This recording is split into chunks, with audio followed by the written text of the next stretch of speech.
Halo semua, pesan peristiwa di sini, kami akan berusaha memberikan konten yang bermanfaat dan semoga terhibur. Hari ini kami akan menjelaskan film perang berjudul The Sacrifice. Film ini menceritakan kisah tahap akhir Perang Korea pada tahun 1953. Pada 15 September, pasukan AS mendarat di Incheon dan bergerak ke utara untuk bertemu pasukan PBB. Ribuan pesawat AS memasuki wilayah udara Tiongkok menuju Sungai Yalu, mengancam keamanan nasional Tiongkok saat pasukan Amerika merangsek maju. Menanggapi permintaan Korea Utara, Tiongkok memutuskan untuk mengirim pasukan pada 25 Oktober. Tentara Relawan Rakyat pun memasuki Korea Utara untuk melawan pasukan Amerika untuk pertama kalinya setelah Tiongkok baru saja berdiri. Saat itu, Tiongkok masih relatif lemah secara militer karena angkatan udaranya sangat tertinggal dan militer juga menghadapi kekurangan amunisi serta peralatan. Meskipun memiliki keterbatasan tersebut, Tiongkok mendukung Korea Utara dalam melawan agresi AS dengan mengirimkan sejumlah besar pasukan ke perbatasan Korea. Namun, film ini berfokus khusus pada pertempuran di dekat jembatan Sungai Kumong. Ini akan menjadi pertempuran terakhir di mana kemenangan akan menentukan pemenang akhir melawan invasi Amerika di Korea Utara. Pertama, film ini mengambil sudut pandang prajurit saat pasukan Tiongkok terlihat maju dengan hati-hati menuju sungai sambil menggunakan kamuflase agar tidak terdeteksi. Seorang prajurit bernama Xiao bercerita bahwa ia baru saja mendaftar di Tentara Rakyat Tiongkok dan ditugaskan ke resimen bersama Liu Hao di Kompi ke-8. Bersama pasukan utama, mereka berbaris menuju Sungai Kumong sambil terus menghadapi ancaman serangan udara dari Angkatan Udara AS.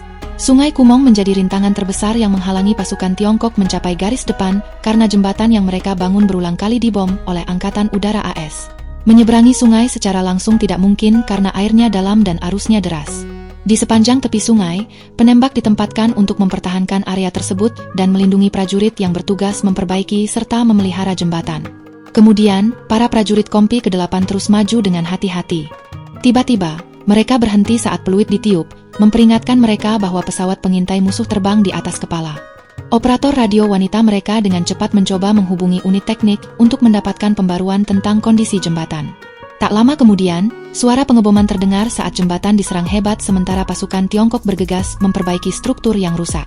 Seorang penembak menembaki pembom B-26 dan berhasil menjatuhkan salah satu pesawat. Mereka merayakannya saat pesawat itu jatuh sepenuhnya, sementara pesawat yang tersisa mundur kembali ke pangkalan mereka.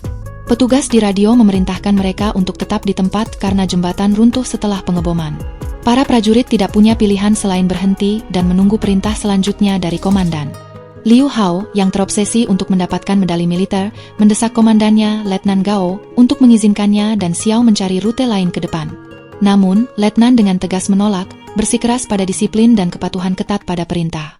Tak lama kemudian, Gao didatangi oleh seorang prajurit yang memberitahunya bahwa pasukan harus mencapai jembatan Sungai Kumong sebelum jam 6 pagi. Unit mereka dijadwalkan menyeberang terakhir dan harus membantu pasukan teknik jika jembatan rusak lagi. Selanjutnya, Gao memerintahkan semua pasukannya untuk mengumpulkan perlengkapan dan bersiap memperbaiki jembatan. Namun tidak lama kemudian, posisi mereka diketahui oleh pasukan AS dan terkena tembakan artileri jarak jauh yang berat, menyebabkan kerusakan lebih lanjut pada jembatan. Akibatnya, operator radio tidak dapat menerima sinyal dari pasukan Tiongkok.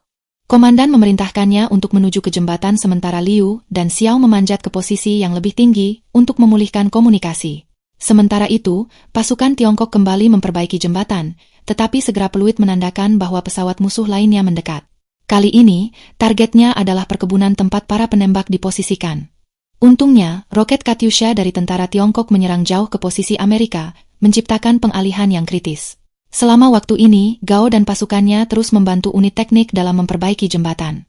Dia menghubungi Liu Hao dan Xiao yang berada di puncak bukit untuk membantu memantau pesawat pengintai musuh.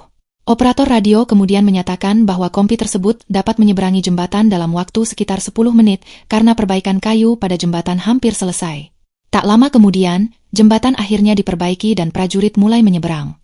Namun, pesawat pengintai segera muncul kembali di atas kepala. Dalam sebuah kejutan, para penembak mulai menyalakan api di sekitar posisi mereka untuk menarik perhatian pesawat ke arah mereka sendiri. Melihat hal ini, Liu Hao tertegun dan menyadari bahwa para penembak berencana untuk mengorbankan diri mereka guna melawan pesawat musuh, berharap dapat membeli waktu berharga bagi para prajurit untuk menyeberangi jembatan dengan aman. Jadi Liu Hao bergegas menuju jembatan untuk membantu perbaikan itu sendiri. Namun sebelum dia bisa sampai di sana, beberapa bom waktu meledak di bawah air, menghancurkan sebagian besar jembatan. Beberapa prajurit yang sukarela memperbaiki terluka parah dalam ledakan tersebut, termasuk Letnan Gao. Liu Hao yang terpukul mencoba membantunya, tetapi Letnan menyuruhnya untuk fokus pada misi. Alih-alih mengkhawatirkannya, bahkan di saat-saat terakhirnya, dia memerintahkan Liu Hao untuk memastikan jembatan diperbaiki setiap kali rusak, berapapun biayanya. Di tengah krisis, hanya satu penembak yang tetap hidup dan terus berjuang dengan berani. Dia berhasil mengenai pesawat tersebut, tetapi beberapa pesawat pembom yang lebih besar sudah berada di atas kepala, bersiap untuk menghancurkan jembatan. Liu Hao tidak takut dan berdiri kokoh saat ledakan masif terjadi menciptakan dentuman besar. Di segmen kedua, film beralih ke perspektif pilot Amerika yang terbang melakukan pengintaian dan mengebom jembatan. Kita diperkenalkan dengan pilot Hill dan rekannya pilot Colin yang baru saja selesai mengebom jembatan dan menjatuhkan bom waktu. Meskipun industri militer Tiongkok masih jauh tertinggal, pilot Amerika terkejut dengan tekad tentara Tiongkok karena mereka menolak menyerah dalam membangun dan memperbaiki jembatan di bawah pengeboman berat. Tiba-tiba, saat mereka terbang dengan tenang di udara, salah satu senjata anti pesawat melepaskan tembakan dan menyerang pesawat Colin. Colin tertembak jatuh dan kehilangan nyawanya, sementara Hill yang terpukul terpaksa terbang menjauh karena pesawatnya kehabisan amunisi. Tidak lama kemudian, Hill kembali ke area tersebut ditemani oleh pilot lain, Smith, dan terkejut melihat jembatan itu diperbaiki lagi. Hill menjadi marah dan ingin membalas dendam temannya yang tewas, tetapi Smith mencoba menenangkannya. Lelah karena pertempuran, Hill memerintahkan tembakan artileri jarak jauh menggunakan unit howitzer M155 untuk menyerang pasukan utama Tiongkok dan menghancurkan jembatan. Dalam adegan berikutnya, kontrol lalu lintas udara meluncurkan serangan artileri M155 ke jembatan dan area sekitarnya. Smith mengonfirmasi runtuhnya jembatan kepada atasan dan bersiap untuk kembali ke pangkalan. Tiba-tiba, Hill berbalik dan memberitahu Smith bahwa dia memiliki urusan pribadi yang harus diselesaikan. Hill kemudian menyerang penembak anti pesawat secara membabi buta, menembaki posisi mereka tanpa target yang jelas. Namun, dia juga tertembak secara brutal oleh tentara Tiongkok selama pertempuran. Singkat cerita, Hill yang terluka terbang kembali ke pangkalan bersama Smith, tetapi dalam perjalanan pulang, roket Katyusha Tiongkok menyerang dan menghancurkan pangkalan garis depan AS. Hill menjadi marah setelah melihat kehancuran tersebut dan menyadari bahwa banyak rekan prajuritnya kemungkinan tewas atau terluka. Dia memutuskan untuk membuat pasukan Tiongkok membayar harganya. Jadi, meskipun dia berulang kali diperintahkan untuk segera kembali, dia menolak perintah tersebut dan mematikan radionya. Selanjutnya, Hill melihat tembakan dilepaskan ke langit seolah-olah dia sedang ditantang dalam duel udara yang mematikan. Dia melihat api menerangi posisi penembak musuh, yang mengekspos lokasi mereka. Hill sekarang mulai memutari medan perang saat salah satu penembak melepaskan tembakan dari sisi lain. Peluru terbang tanpa henti di antara kedua belah pihak saat mereka terlibat dalam duel yang tak kenal takut. Bahkan setelah terkena tembakan jarak jauh, Hill terus berjuang dan berhasil membunuh beberapa prajurit Tiongkok. Berikutnya, Hill mengira dia telah menang dan melaporkan kepada komando anti pesawat bahwa jembatan dan pertahanan musuh telah dihancurkan. Segera, bom bawah air yang tersembunyi terpicu dan meledak, merusak jembatan secara parah. Meskipun demikian, pasukan Tiongkok dengan cepat kembali dan mulai memperbaiki lagi.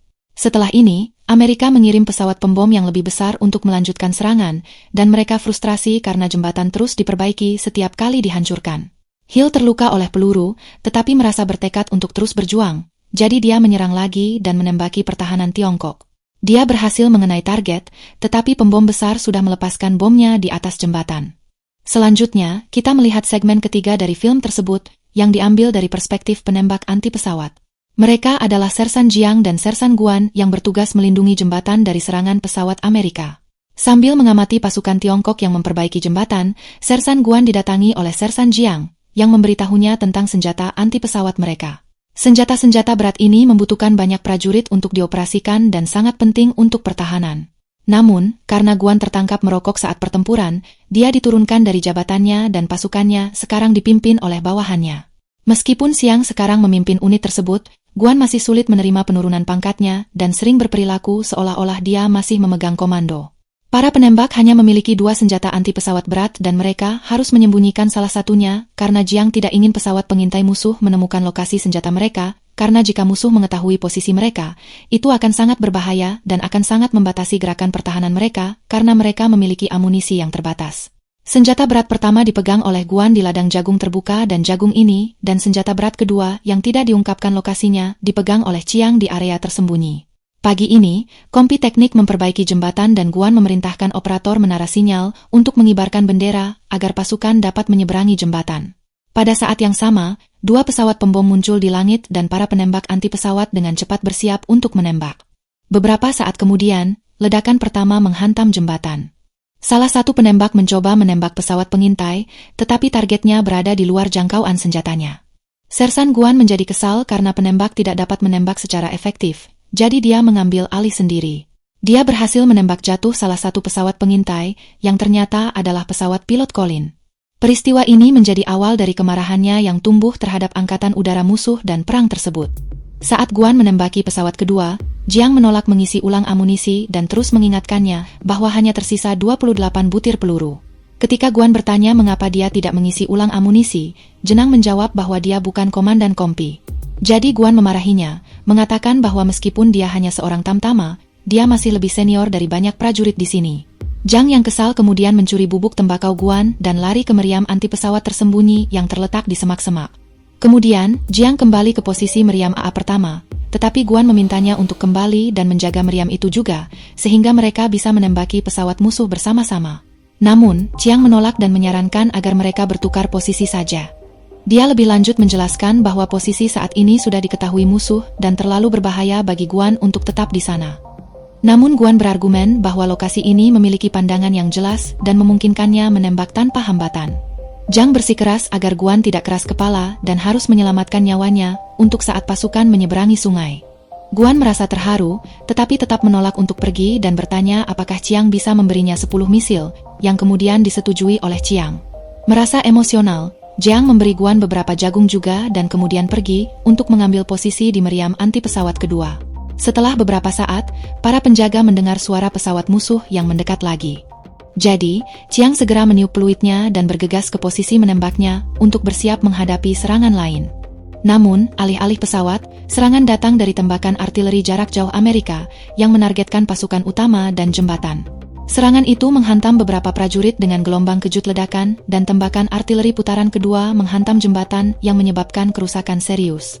Para penembak tidak bisa berbuat banyak karena serangan datang dari unit artileri jarak jauh dan salah satu peluru hampir menghancurkan posisi Jiang. Setelah serangan berhenti, pasukan teknik Tiongkok dengan cepat bergerak maju untuk memperbaiki jembatan lagi. Malam itu, Jiang menyadari sesuatu yang aneh dan segera meniup peluitnya untuk memperingatkan semua orang agar waspada. Instingnya benar dan segera mereka mendengar pesawat pengintai terbang di atas kepala. Pesawat itu mulai menembaki posisi Guan dan Guan mencoba membalas tembakan, tetapi tembakannya tidak mengenai pesawat dan dia terus menembak sampai amunisinya benar-benar habis. Menolak untuk menyerah, dia terus menggunakan senjata yang tersedia untuk menembaki pesawat tersebut.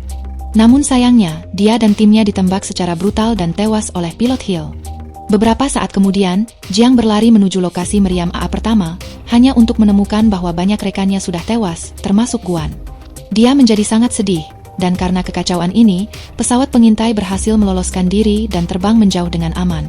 Kemudian, Jiang mengubur mantan komandannya sementara prajurit lainnya terus memperbaiki jembatan. Tiba-tiba, tanpa peringatan, beberapa bom waktu di dekat jembatan mulai meledak.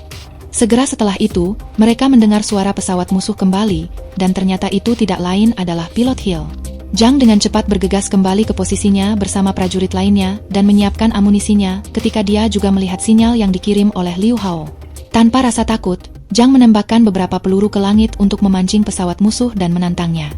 Alih-alih bersembunyi, dia melakukan sesuatu yang bahkan lebih berbahaya dan memerintahkan prajuritnya untuk menyalakan api di sekitar posisi mereka untuk menarik pesawat ke arah mereka. Dari kejauhan, Liu Hao menyadari hal ini dan menyadari bahwa para penembak berencana mengorbankan diri mereka untuk melindungi prajurit lainnya. Tak lama kemudian, pesawat musuh muncul dan mulai menyerang Jiang dan pasukannya. Banyak prajuritnya tewas dan hanya sedikit yang tetap hidup, tetapi mereka terus bertempur tanpa rasa takut dan saling balas tembakan sengit dengan pesawat musuh. Akhirnya, semua prajuritnya tewas, tetapi Chang terus menembak sampai amunisinya benar-benar habis. Dia berhasil mengenai pesawat tersebut, tetapi pesawat itu tetap menjatuhkan bomnya sebelum terbang menjauh, percaya bahwa ia telah mengalahkan para penembak. Setelah ledakan besar, Jiang entah bagaimana masih hidup, tetapi dalam kondisi yang sangat kritis karena dia telah kehilangan salah satu tangan dan satu anggota badan. Jembatan hancur lagi karena bom yang telah diaktifkan di dalam air, yang membuatnya sangat frustrasi. Terlepas dari segalanya, Jiang tetap menolak menyerah dan mengobati luka-lukanya sebelum mencari amunisi. Dia tertatih-tatih ke meriam AA-nya dan membakar area di sekitarnya lagi untuk menunjukkan posisinya. Untuk pertama kalinya, dengan bagian tubuh yang tidak lengkap, dia mengoperasikan meriam AA sendirian. Meskipun biasanya membutuhkan banyak orang, dia menggunakan kaki kanannya untuk memutar meriam, tangan kanannya untuk membidik moncongnya, dan sepotong kayu untuk menarik pelatuknya. Menggunakan sisa kekuatannya yang terakhir, Jiang menembaki pesawat musuh dan akhirnya berhasil menembak jatuh pilot Hill dan mengakhiri hidupnya. Dia kemudian mencoba meniup peluitnya untuk memperingatkan pasukan, tetapi dia terlalu lemah untuk melakukannya. Dia menyaksikan jembatan runtuh lagi dan kehilangan kesadaran. Berikutnya, kita melihat bagian terakhir film dari perspektif jembatan setelah dibom sekali lagi. Salah satu orang yang selamat dari pengeboman adalah Leo Ha, yang menderita luka bakar parah dan cedera pada kedua matanya. Kita juga melihat tubuh Jiang yang sudah tewas dan berdiri dalam keadaan hangus sambil masih memegang sepotong kayu. Jembatan hancur dan tidak bisa lagi digunakan, dan sepertinya semuanya sudah berakhir bagi pasukan Tiongkok. Namun dalam sebuah kejutan, beberapa prajurit yang ternyata masih hidup muncul di jembatan dan mulai memperbaikinya lagi. Beberapa saat kemudian, pilot Smith diperintahkan untuk kembali dan memeriksa jembatan untuk aktivitas lebih lanjut. Dia melaporkan bahwa mereka telah mengebom jembatan hanya setengah jam sebelumnya, jadi dia percaya tidak seharusnya ada pergerakan di sana. Namun, atasannya memerintahkannya untuk kembali lagi karena mereka telah mendeteksi pergerakan di dekat jembatan. Sesaat kemudian, pilot Smith kembali ke area tersebut dan tertegun melihat jembatan diperbaiki sekali lagi. Dia kagum dengan tekad para prajurit dan segera meminta timnya untuk mengirimkan bantuan pembom. Di bawah, dia menyaksikan jembatan manusia sedang dibentuk dan terpukul oleh keterampilan dan patriotisme pasukan Tiongkok. Orang-orang Tiongkok mengangkat papan kayu jembatan di atas bahu mereka, memungkinkan prajurit yang tersisa untuk menyeberang dengan aman. Mendengar hal ini, pasukan Amerika panik, menyadari bahwa jika orang Tiongkok berhasil menyeberang, tidak akan ada cara untuk menghentikan mereka. Di adegan terakhir, pilot Smith melaporkan kembali kepada komando Amerika tentang situasi tersebut. Amerika mengirimkan sejumlah besar pesawat pembom untuk menghancurkan jembatan. Bom jatuh di sekeliling jembatan, tetapi prajurit Tiongkok tetap tidak takut. Mereka terus menopang dan memperbaiki jembatan dengan tubuh dan upaya mereka, bahkan saat ledakan meletus sangat dekat dengan mereka. Pada akhirnya, semua pasukan berhasil menyeberangi jembatan dan mencapai garis depan sesuai rencana. Film diakhiri dengan cuplikan kehidupan nyata dari para veteran Tiongkok yang dengan berani berpartisipasi dalam pertempuran tersebut, menunjukkan ketangguhan dan dedikasi mereka selama konflik.